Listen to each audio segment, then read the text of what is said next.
खुशियों से घर को सजाया, हमको इतना प्यार दिया, फिर छोड़ के हमको रुलाया।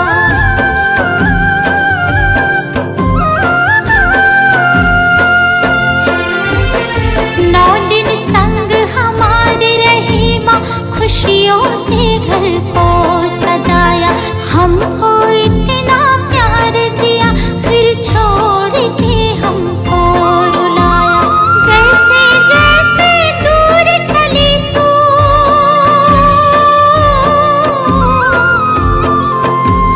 जैसे जैसे दूर चली तू, मन में मचे एक हलचल। माँ आए,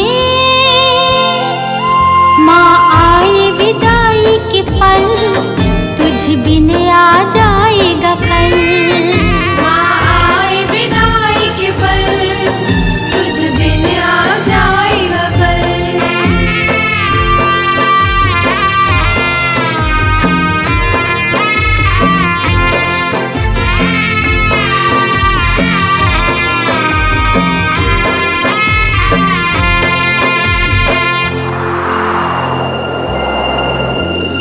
कलश दिया ये फूल धूप सब आंसू संग बहाते हैं, सजे धजे दरबार वो मैया सूनापन सह जाते हैं।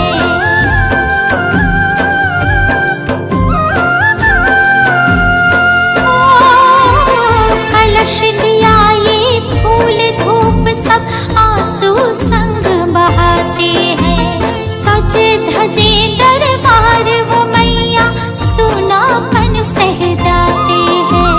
भक्त सभी और सेवक तेरे,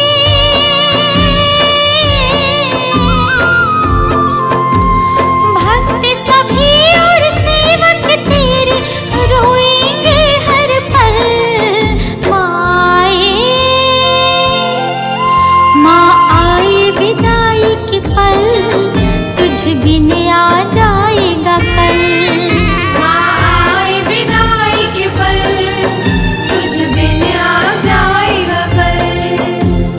रोए यहाँ तेरी संतान ओ माँ,